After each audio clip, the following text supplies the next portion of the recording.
Assalamualaikum warahmatullahi wabarakatuh. Jadi untuk kali ini, pertama-tama saya perkenalkan dulu. Saya adalah perwakilan dari kelompok 2, nama Ernel Farezi, akan menjelaskan tentang tugas besar, implementasi, identify, dan akses manajemen di uh, server ataupun server virtual yang akan diterapkan kepada klien. Jadi pada kali ini itu intinya eh, saya akan mengimplementasikan gitu dengan menggunakan user baru atau membuat user yang bisa digunakan oleh klien nantinya, yang dibuat user itu dibuat oleh server itu sendiri. Jadi user itu memiliki batasan tertentu tergantung dari server ini, dari pembuat user tersebut ingin dibatasi untuk melakukan apa aja, baik dari servisnya, dari privilege-nya, itu juga memiliki batasan. Itu aja. Selanjutnya, latar belakangnya. Kenapa sih kita perlu ada identify dan juga user manajemen yang baik? Pertama, identify.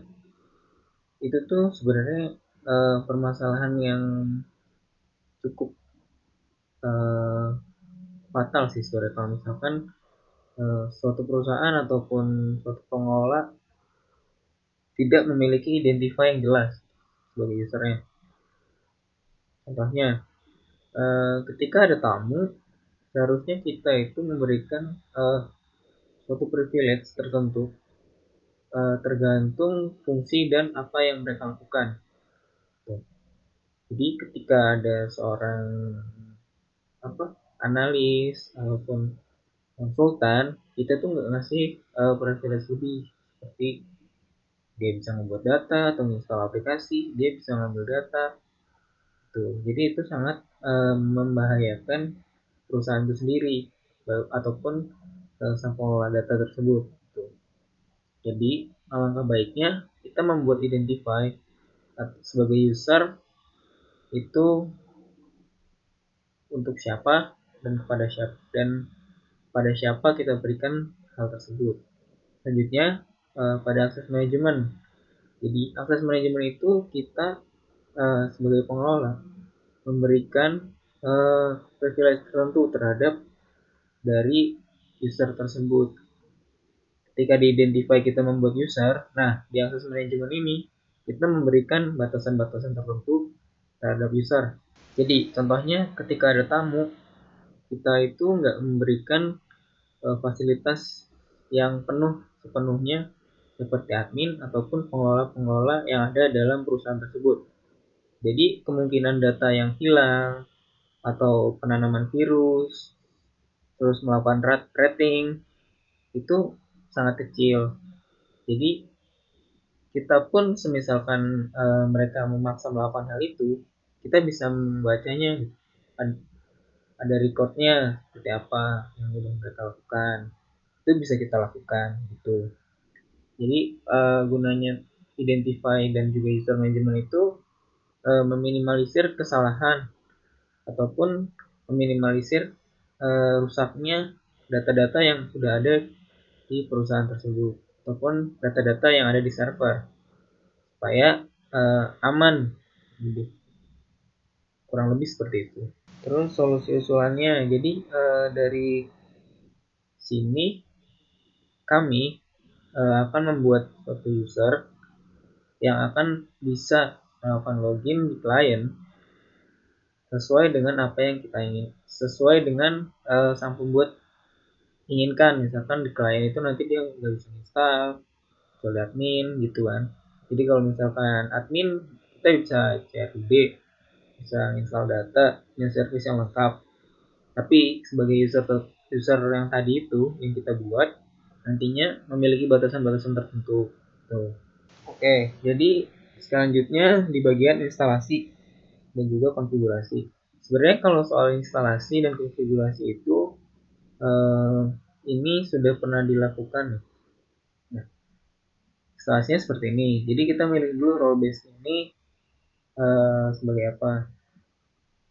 Selanjutnya kita bikin poolnya ini, servernya, karena saya sudah melakukan instalasi dan juga sudah pernah melakukan konfigurasi, jadi sudah ada di sini. Misalkan nama server poolnya ini boot. Nah, roles-nya itu yang kita pakai, tools atau tools yang kita pakai itu adalah ini, Active Directory. Sebenarnya bisa juga ditambah dengan Active Directory yang sertifikat service ini. Jadi kita bisa ngasih kayak sertifikat itu ketika sang user tertentu itu membuat email ataupun apapun itulah gitu. Jadi sebenarnya karena udah diinstal, jadi kita langsung aja ke bagian yang selanjutnya ya.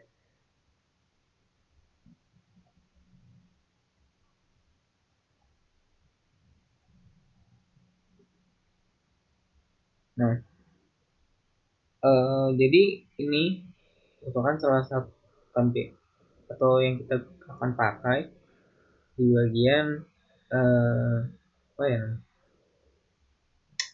Active Directory ini atau Microsoft ID yang kita pakai. Nah, kita di sini udah ada nih jaringannya yang terkonek di lokal network kita, itu ada klien 055. Nah, di sini. Terus kita di sini bisa lihat daftar usernya sama grupnya apa aja. Tuh.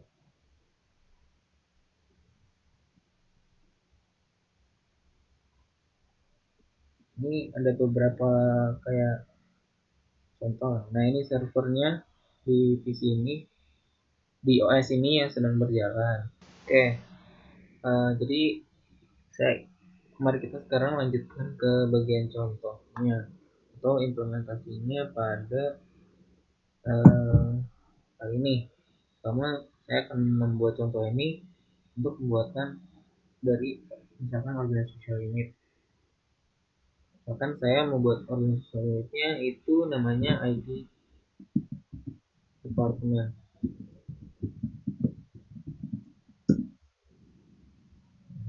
Selanjutnya, ini kan kita udah buat bagiannya kayak misalkan departemennya lah. Terus di bagian ini kita buat grupnya dulu. Grup namanya misalkan IT konsultan atau IT engineering.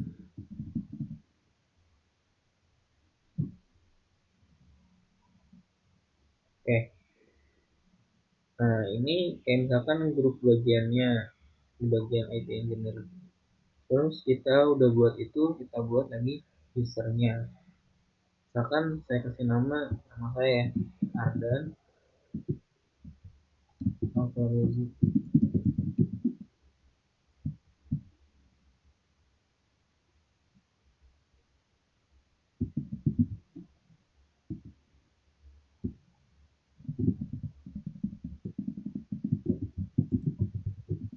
Oke, logon udah ada, dan next. Nah, jadi ini adalah ketika udah ini kita bisa passwordnya, misalkan Ardan.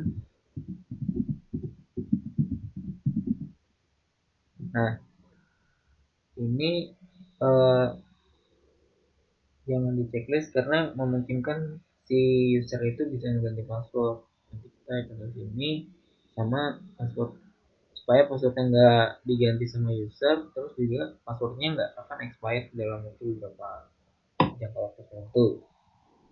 Kita next. Ini adalah keterangan datanya dari user yang kita buat. Ada namanya, misalnya namanya ini adalah Crazy, nanti user logonnya itu gini. Oke, dan juga sebenarnya bisa dipendekin sih di bagian user logon. Nama ada yang lebih pendek. Ini udah semuanya udah terang, udah ada ini. Oke, Kita ini udah buat usernya dari IT Engineer ini.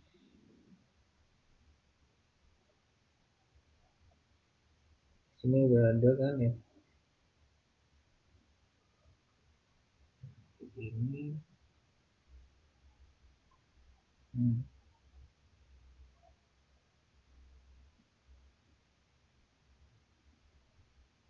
Oke, selanjutnya kita akan coba untuk login di klien ini. User, username.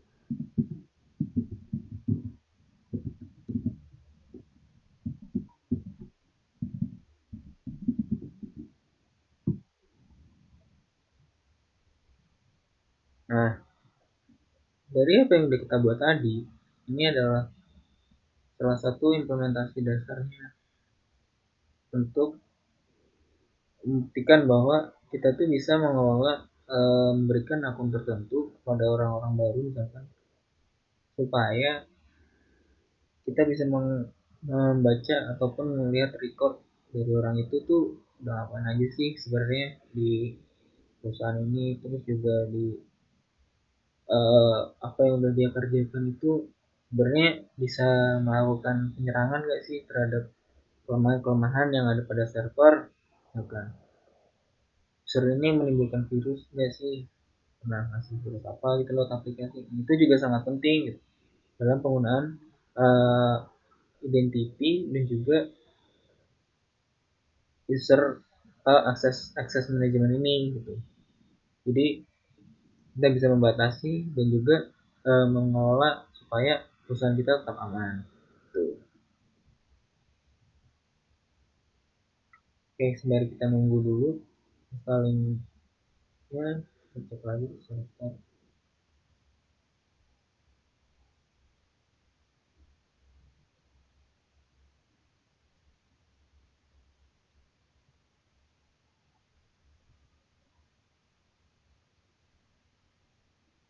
Kita bisa tambahin sini ke grup si IT. Oke, nah, berarti dia udah masuk ke divisi IT departemen, di departemen IT, terus dia masuk di bagian IT engineer. Oke, nih saya sudah login sebagai saya di akun klien, di OS klien atau di misalkan di laptop klien gitu. Berdasarkan dengan apa yang udah kita buat dan dibatasi pada akun server ini. Itu kan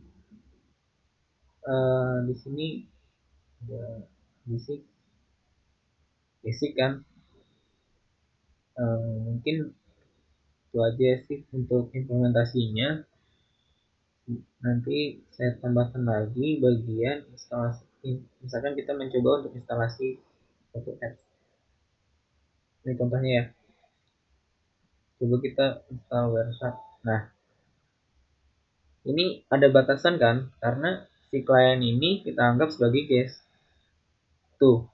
Jadi OS itu akan meminta kontrol, akun kontrol, supaya kita sebagai klien itu nggak bisa asal kayak menginstal aplikasi yang bajakan, menginstal aplikasi yang menimbulkan ancaman. Jadi ini salah satu bentuk membuatnya akses manajemen. Jadi perlu administrator untuk mengaplikasikan penginstalan ini. Tuh. Jadi untuk tahapan ini user itu intinya diberikan batasan tertentu supaya tidak menyerang ataupun menimbulkan potensi-potensi yang mengganggu keamanan dari perusahaan ataupun server ini sendiri. Mungkin cukup sekian dari implementasi dan testingnya. Selanjutnya kesimpulan. Jadi kesimpulannya gini, kalau kita sebagai user, terus sebagai pengguna itu cenderung ingin menginstal aplikasi yang mudah tanpa kita ketahui itu menimbulkan sesuatu atau tidak. Nah, alangkah baiknya dari perusahaan terkait ataupun dari pengelola data itu menggunakan batasan ini tadi, privilege tertentu ini, atau yang dinamakan akses manajemen. Selain itu juga kita sebagai dari pengelola seharusnya memberikan identity, atau misalkan yang mengelola itu IT department, itu sebaiknya mengelola user ini dengan membuat akun-akun yang seperti ini. Jadi ketika misalkan saya keluar nih dari perusahaan, kita bisa menghapus ini atau bisa mendisable akun. Dengan itu misalkan saya ingin meretas server ini, saya bisa masuk ke dalam sini tanpa adanya kebingungan misalkan. Karena apa? Karena saya punya akun di sini. Tapi dengan adanya penggunaan Active Directory User and Computer ini, saya bisa menghapus akun orang lain, misalkan orang yang sudah keluar dari perusahaan, orang yang sudah lama menghilang dari perusahaan. Nah, ketika saya curiga, saya bisa mendisable akun ini. Misalkan ya, saya logout di sini, sign out, saya disable nih akun. Nah, ada notif bahwa user sudah di disable. Artinya user sudah tidak bisa lagi memasukkan pada saat ini, kecuali dari pihak administrator melakukan aktivasi ulang, mengenable. Nah, saya contohkan misalkan tadi.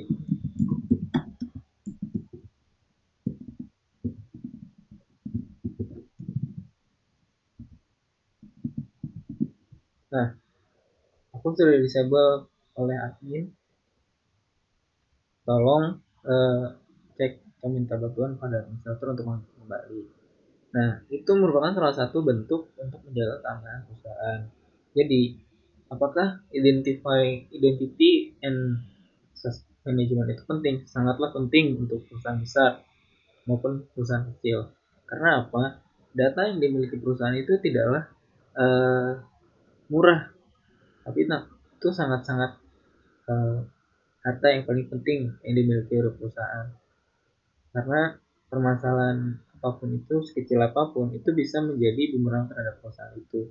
Jadi dengan menggunakan identity and access management yang baik, maka itu akan mengurangi dampak-dampak yang tidak kita inginkan terjadi pada perusahaan tersebut, seperti data yang hilang atau penjualan data. Terus juga hal-hal yang seperti itu tuh bisa mengakibatkan perusahaan itu bangkrut sendiri ketika data-datanya hilang. Jadi alangkah baiknya, baik dari perusahaan besar, perusahaan kecil, ataupun kita memiliki server-server untuk mengelola data, itu tetap kita menggunakan ini user yang kita buat sendiri sesuai dengan apa yang kita butuhkan. Mungkin cukup sekian video yang saya buat. Kurang lebihnya saya mohon maaf apabila ada kesalahan. Saya juga harap dimaklumi karena saya masih belajar. Wabillahi taufiq wal hidayah. Wassalamualaikum warahmatullahi wabarakatuh.